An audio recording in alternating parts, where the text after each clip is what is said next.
문제를 흘러가 보겠습니다. 바로 C로 가봅시다. 자, 상한 갈대라도 하늘 아래선 한 계절 넉넉히 흔들리거니 뿌리 깊으면야 밑둥 잘려도 새순 두거니 충분히 흔들리자 상한 영혼이요. 충분히 흔들리면 고통이라고 하자. 이 A 부분이랑 B 부분은 서로 대응됩니다. 비슷해요. C의 그 내용이. 여러분 봐봐. 상한 갈대, 갈대가 있고 상한 갈대가 있다. 뭐가 더 그 약할까요? 상한 갈대가 있죠.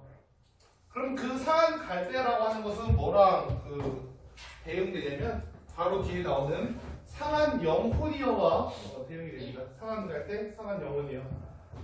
그러니까 보세요. 여기서 상한 영혼이어라고 하고 있으면 이여 이게 폭격조사라는 건데 폭격조사 부를 때 쓰는 말이에요. 여러분 상한 영혼이어라고 하면 불렀어요. 아까 선생님이 어조의 세 개를 대충 말해줬죠.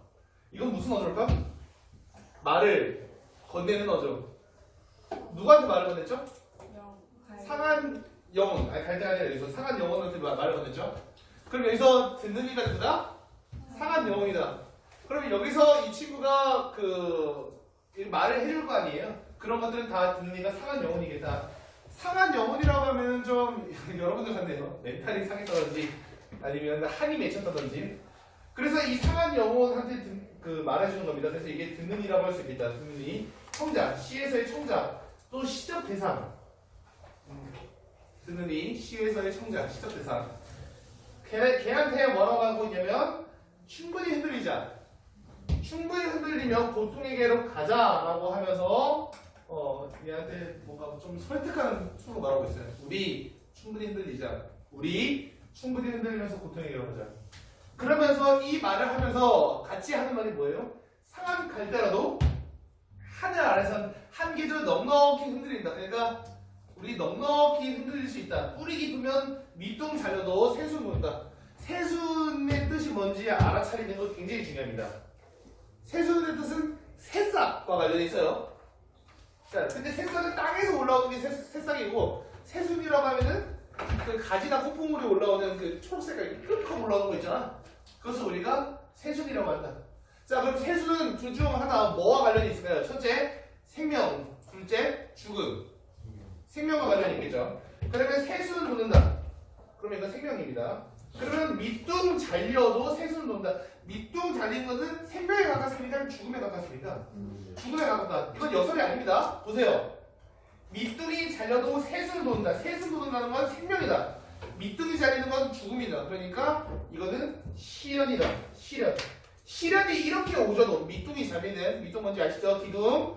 이렇게 시련이 아무리 오져도 새순이 돋는다. 어떠면? 뿌리가 깊으면. 뿌리가 깊다. 뿌리가 깊다는 것은 보통 믿음이 깊다 아니면 희망이 깊다 이렇게 표현할 수가 있겠죠. 그러면 우리 이 A 부분을 선생님이 다시 한번 스무스하게 해석해 줄게요.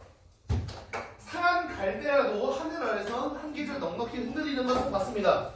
뿌리가 깊으면요, 그죠? 희망이 있거나 하는 거죠. 믿음이 있거나.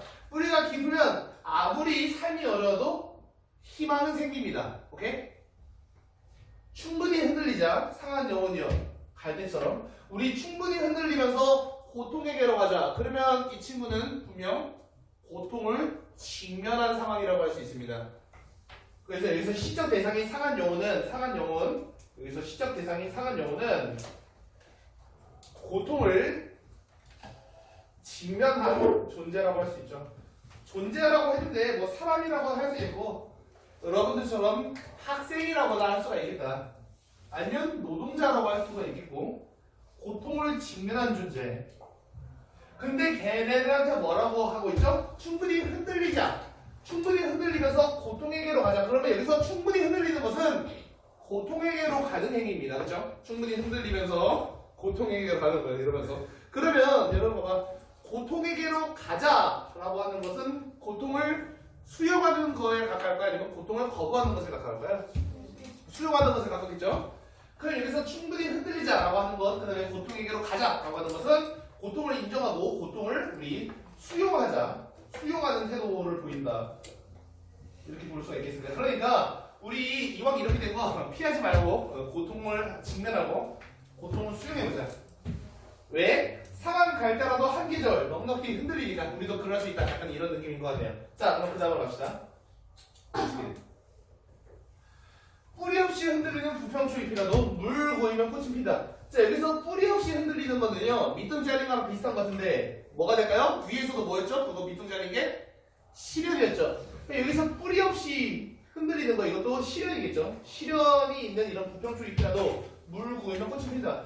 여러분, 부평초잎은 위에 A에 있었던 어떤 시어랑 비슷하겠습니까? 갈대와 비슷하겠죠. 갈대, 이 부평초잎은. 부평초가 너희 뭔지 모르지? 근데 쌤이 알려줘야 될 건데. 연못에 보면은 얘들아, 부평초 이제 보통 고전 시에서 진짜가 나와요. 연못에 이제 물이 있어. 그 위에 그냥 그 잎이 있어. 보통 이렇게 생겼어. 이렇게 되고 이렇게 생겼어. 개구리 잎이라고 많이 하죠. 이게 뿌리가 없어. 뿌리가 없다는 건 뭐야? 요거 그냥 들어서 원만 던지게 할 수가 있단 말이야. 피자 만들 수 있다는 겁니다, 이걸로. 근데 그러면 얘들아, 뿌리가 없잖아. 뿌리가 없으면 흔들리죠? 그죠? 여기서 흔들리는 것은 흔들리면서 고통 얘기로 가는 거잖아요. 여기서 흔들리는 건 고통과 관련이 있는데, 부평초잎은 실현이 있습니다. 왜? 뿌리가 없기 때문에 흔들리고 있어요. 그런 부평초잎이라도 물 고이면 꽃은 피거니 이 세상 어디서나 개울은 흐르고 이 세상 어디서나 등불은 켜지듯. 자, 꽃은 피거니라고 할 때 이 꽃이 아까 A에서의 어떤 시와 비슷하다고 할 수 있을까요? 희망을 나타내는 거? 채순. 물 고이면 꽃은 핀다. 물이 고인다. 자, 물 고이면 꽃은 핀다. 여기서 꽃이라고 하면은 부평초잎, 거기서 피는 꽃인 것 같은데요. 부평초잎을 내가 잘 보니까 뿌리가 없습니다. 흔들립니다. 너무 힘들어 보여요. 고통스러워요. 하지만 얘한테는 희망이 있다. 왜? 물이 고이면은 연못이 만들어지죠. 물이 고이면은 꽃이 피잖아. 물이 고이면 꽃이 핀다. 근데 이 세상 어디서 개울은 흐른다. 그러면 우리는 결국 희망이 있다는 소리입니다. 희망이 있다. 이런 얘기를 하는 거예요. 이 세상 어디서나 등불은 켜지는. 가자, 고통이여 살만 때마다. 이번에는 옆에 고통이 있다고 내가 아까 분명히 상한 영혼이 옆에 있었거든요. 상한 영혼 어디다 갖다 버리고 옆에 미스터 고통이 있습니다. 미스터 이제 서퍼링이 있어가지고 안녕 살만 떼고 가자 이러고 이제 같이 가고 있는 거예요.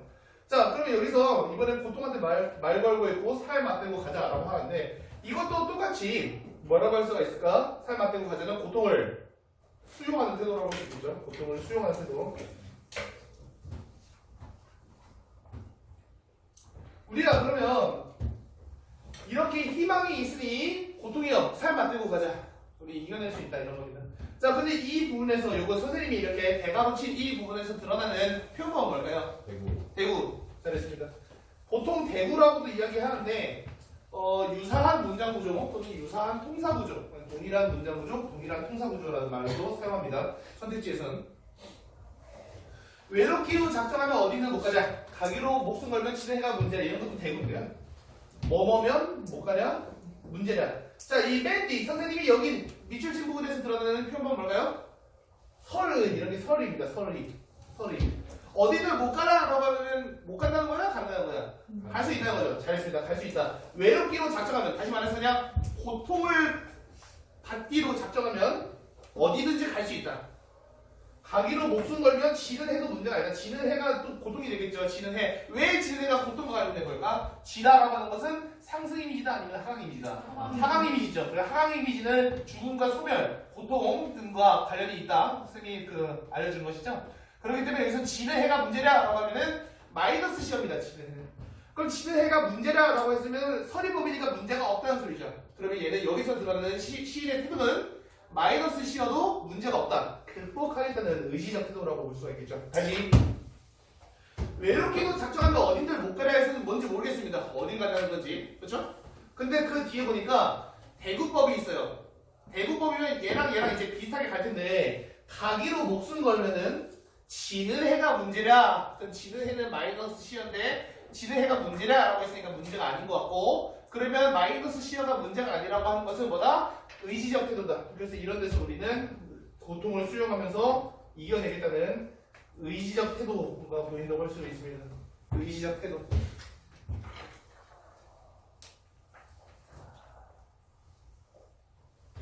그러면 이렇게 우리가 참고 고통을 수용하고 살면 나중에 결국은 어떻게 될까요? 그 다음 문제를 봅시다. 고통과 서러움에 따라 헐헐 지나서 뿌리 깊은 벌판에 서자. 여기서 여러분 봐봐. 첫 번째, 두 번째 행 보이지? 3년에서 첫 번째, 두 번째 행에 여기에 행에 대조되는 시어가 있다라고 하면은 고통, 서름 이거는 마이너스겠죠. 그러면 여기서 플러스가 보인다. 뭐죠? 뿌리 깊은 벌판. 왜 뿌리 깊은 게 플러스일까요? 오케이, 오 좋아요. 와 박수. 잘했습니다. 정말 잘했어요. 와. 우리 A에서 보면은 세 번째 행에서 뿌리 깊으면 세수이 날 수 있어요. 그죠? 이게 시 해석을 잘한 거예요. 그 뭐 희망 이런 말을 지금 하는 것보다 세수이 날 수 있으니까 이게 시 해석을 진짜 잘한 거죠. 뿌리 깊으면요, 밑둥이 잘려도 세순이 돋습니다. 오케이? 그렇기 때문에 뿌리 깊은 벌판은 플러스 시어가 된다. 뿌리 깊은 벌판은 플러스 시어.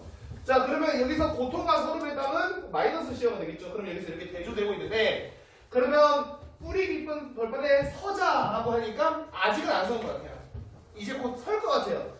그러면 이제 곧 설 곳이 바로 뿌리 깊은 벌판이라는 것은 고통과 서름에 따른 현재가 되겠다. 그렇죠? 현재는 우리가 고통스러워. 고통과 서름의 땅인데, 근데 이 고통과 서름의 땅을 헐헐 지나서 뿌리 깊은 벌판에 서자. 미래에 뿌리 깊은 벌판에 서게 될 것 같네요.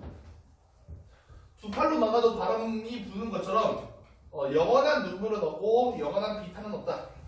눈물과 비탄은 비슷한 시어잖아요. 마이너스 시어잖아요. 근데 그 마이너스 시어가 영원하지 않다. 고통이 다 한시적이다. 우리는 해낼 수 있어. 이런 느낌입니다. 캄캄한 밤이라도 하늘 아래 마주잡을 손 하나 보고 있거든. 자, 캄캄한 밤이라고 하면 마이너스겠죠. 안 좋은 거야. 그러니까 이 어두운 시련에서도 마주잡을 손이 하나 오고 있거든. 여기서 마주잡다라고 하면은 그 새순과 비슷하게 희망이라고 할 수 있어. 근데 여러분 보세요. 여기서 새순과 뭐죠? 밑동 잘려도 피는 그 새순과 그 다음에 뿌리 없이 흔들린다고 해도 물 고이면 꽃이 피는 그런 것들은 좀 개인적 차원에서의 희망이라고 한다면, 이 마주잡을 손이라고 하면은 공동체의 느낌이 나지 않아요? 약간 연대감, 그죠? 노동자들끼리 딱 손잡고 그 앞으로 나아가는 느낌이 들죠? 그래서 맨 마지막 사실 조금만 더 깊게 해석을 하자면, 내신식으로 해석을 하자면, 여기서 마주잡을 손 하나 오고 있거니 여기에서는 우리가 연대함으로써 희망이 생긴다, 이런 것을 나타내고 있다고 볼 수가 있습니다. 자, 그러면 이거는 3번 문제부터 바로 3번 문제가 아니고 2번 문제부터 바로 가보시죠. 자, 보자. 여기서 이해로 적절한 거는 이라고 하네요. 1번부터 밑동과 계열은 실존적 위기감을 상징한다. 실존적 위기감 무슨 말인지 모르겠네요. 근데 위기감이라고 하면 플러스일까요, 마이너스일까요? 위기, 마이너스. 자, 그러면 여기서 밑둥 잘리어도 밑둥은 위기감은 대충 맞는 말이 되겠습니다. 근데 개울은요, 이 세상 어디서나 개울은 흐르고 등불은 켜지든, 여기서 개울은 플러스 희망이잖아요. 그렇죠? 꽃을 피우는 거잖아요, 개울이. 그렇기 때문에 이건 플러스다.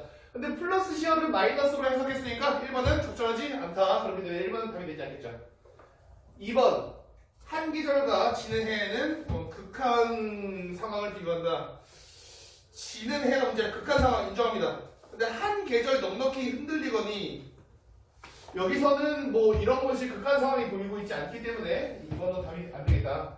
자, 그 다음에 3번, 새순과 등불은 고난 극복의 가능성. 고난 극복의 가능성을 그냥 두 글자로만 뭘까요? 히읗이 들어가는 두 글자로 하면은 희망. 그럼 여기서 새순과 등불은 희망을 환기한다 라고 하면 여기서 답이 3번이 되겠죠. 환기한다는 말이 좀 어려운데 여러분들한테, 환기한다는 말은 다르게 말하면 그냥 떠오르게 한다는 뜻이에요.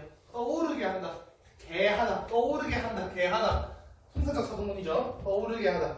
자, 그러면 이제 이렇게 했고, 4번.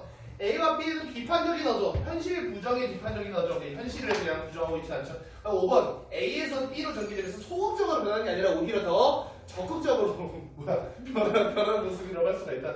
그래서 5번도 땡이다. 자, 그럼 이 다음 문제로 가봅시다. 바로 1번 문제네요. 답이 1번입니다. 대부적 표현. 이런 말은 진짜 잘 안 나오는데 요즘은.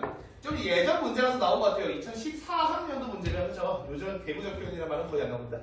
그 이번에서 보면은 계절의 흐름, 대상의 특성, 부가. 계절의 흐름이 꽃 피는 거 정도 또 하나 있는데 이것도 계산의 흐름이라고 보기는 어렵네요. 그렇기 때문에 이거 땡. 사물의 의인화. 사물의 의인화도 보이지 않고요. 그다음에 공간학적 심상. 이것도 보이지 않네요. 그 다음에 과거 해상, 관성적 이런 것도 보이지 않는데 그래 답은 딱 1번만 깔끔하게 되겠습니다. 자 마지막 문제입니다. 여기서 학습 활동이 있네요. 3번 적절하지 않은 거. CS인 어구의 다양한 의미를 파악한다. 활동 1. 시상을 고려해서 기억과 관련된 어구. 기억은 뿌리 깊은 벌판이에요. 기억과 관련한 어구를 찾아서 표현해보자. 위에 어구들의 함축하고 있는 의미를 적어보고 다양한 시적 의미를 해석해보자. 그래서 갈대가 흔들리는 존재, 하늘이 초월적인 공간, 바람은 말을 쏟는 거, 밤은 부정적인 상황, 그다음에 소는 만남의 대상이 되겠다. 그럼 여기서 우리 바로 갑시다. 1번부터 1년의 갈대처럼 흔들리는 존재도 뿌리를 내릴 수 있음. 우리가 A라고 하면 갈대죠. 갈대처럼 갈대의 의미라는 거야. 갈대의 의미. 흔들리는 존재도 뿌리를 내릴 수 있음. 굳건한 삶의 공간이 될 수 있다. 이 뿌리 깊은 벌판. 그러니까 여러분 뿌리 깊은 벌판을 플러스로 해석하면 대충 맞는 거야. 마이너스로 해석하면 대충 틀린 거야. 오케이? 굳건한 삶의 공간 어때? 괜찮지? 그럼 일단 1단계는 통과야. 2번. 여기서 기억은 초월적인 공간에 되어있는 현실적인 공간이다. 하늘의 아래다. 하늘의 아래 이 뿌리 깊은 땅이라고 하니까 하늘 아래 땅 현실적인 공간 대충 맞는 말이 되겠죠. 그다음에 3번. 영원한 운명의 구속. 벗어날 수 없는 것이다. 여러분 영원한 운명의 구속이라고 하면 이거 플러스인가요? 마이너스인가요? 운명의 구속. 마이너스겠죠. 그러면 그것을 벗어날 수 없는 공간. 이 공간은 플러스 공간일까요? 마이너스 공간일까요? 마이너스 공간이죠. 자, 마이너스 해석입니다. 그런데 기억은 뿌리 깊은 벌판. 이거는 플러스 시험가요? 마이너스 시험가요? 플러스 시험죠. 뿌리 깊은이잖아. 기억이. 그렇죠? 그리고 뿌리 깊은은 그거잖아. 희망이 있는 거잖아. 그렇기 때문에 플러스 시어를 마이너스 해석했으니까 답은 3번입니다. 오케이? 이런 식으로. 자, 4번. 밤. 기억은 필요에서 없는 시련에 맞서야하는 공간. 괜찮고, 그 다음에 5번. 2. 3년에서 손과의 만남 기대하고 있는 건 희망에 예비된 공간. 이것도 맞는 말이라고 할 수가 있겠습니다. 네, 그러세요? 몇 시에요? 자, 오늘 수업은 하나 더 할까요? 해봐요? 이 속도로 하면은 수능이래. 수능 B 할 수 있을 것 같기도 한데. 하지 맙시다. 하나 더 해봤자 뭐, 어떻게 뭐 달라지니까. 수업 준비하기 좀 아쉽긴 한데, 이런 거 하지 말고요. 생각보다 시간이 조금 더 걸렸네요. 아까 누가 얘가 맞췄었나? 퀴즈? 이 친구한테 왜 그게 뭔지 알지? 아까 퀴즈의 선물 아이패드 사진 2세대 일부입니다. 그러니까 다음 주에 우리 앞에서 다음 주 4시 가서 너희 같이 못 보는 거야? 선생님 아이패드 사진이 담긴 아이패드 사진 담긴 그 종이를 전달해 주도록 하겠습니다. 여러분 다시 한번 전달한 것은 월요일 금요일 반 학생들 특히 월순반 학생들 내신 대비 교재 챙겨놓는 거 잊지 마세요. 알겠죠?